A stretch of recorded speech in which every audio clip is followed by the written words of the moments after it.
दोस्तों আপুনি ইউটিউবত লাগিলে যিমানেই মোটিভেশনাল ভিডিও নাচাওক কিয় লাগিলে আপুনি যিমানেই মোটিভেশনাল ব্লগ বা মোটিভেশনাল আৰ্টিকল নপঢ়ক কিয় আপুনি কেতিয়াও মোটিভেটেড হৈ থাকিব নোৱাৰে কিয়নো আমি সকলোৱে ভাবো যিকোনো এটা কাম কৰিবৰ বাবে আমাক মোটিভেশনৰ প্ৰয়োজন হয় যিটো আমি বাহিৰৰ পৰাই ল'ব পাৰো একচুয়ালি ইজ নট ৰাইট আজিকালি সকলোৱে ইউটিউবত সাৰ্চ কৰে motivational video in Assamese motivational speech in Assamese motivational quotes এক্সেপ্টাৰ কিন্তু আমি সকলোৱে এইটো জনাটো জৰুৰী যে আমি বাহিৰৰ পৰা লাভ কৰা স্পাৰ্কসমূহ কেৱল ইনস্পিৰেশ্যনহে মোটিভেশন নহয় কিয়নো ইনস্পিৰেশ্যনৰ মিনিঙে হৈছে the process of being mentally stimulated to do or feel something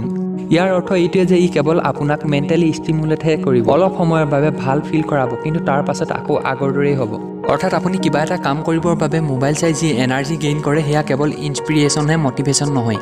মোটিভেশনৰ অৰ্থ হ'ল ডিজায়াৰ টু ডু সামথিং এইটো আমাৰ মনৰ ভিতৰৰ কথা প্ৰতিজন সাকসেসফুল ব্যক্তিয়ে মোটিভেশনক ইন্টাৰনেটত বিচৰা হলনি তেওঁলোকে এনেদৰে চায়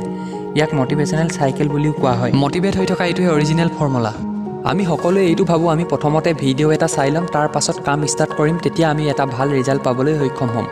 কিন্তু ৰিয়েলিটিত সকলোতকৈ প্ৰথমতে আপুনি একচন ল'ব লাগিব আৰু তাৰ পৰা যিটো ৰিজাল্ট লাভ কৰিব সেইটো আপোনাক পুনৰ কামটো কৰিবৰ বাবে মোটিভেট কৰি ৰাখিব যদি ইন শৰ্টত কওঁ তেনেহলে আপুনি নিজক মোটিভেট কৰি ৰাখিব পাৰে একচন লৈ কিয়নো আপোনাৰ একচনে মোটিভেশনৰ ৰিজন সেইবাবে আপুনি মোটিভেট হৈ থাকিবৰ বাবে মাত্ৰ আপোনাক এটা বস্তুৰে প্ৰয়োজন সেইটোৱে হৈছে একচন আপুনি মোটিভেশনক গুগলত ইনষ্টাগ্ৰামত ইউটিউবত ফেচবুক পেজত বিচৰাৰ প্ৰয়োজন নাই কিয়নো আপোনাৰ একচনতে আপোনাৰ মোটিভেশন লুকাই আছে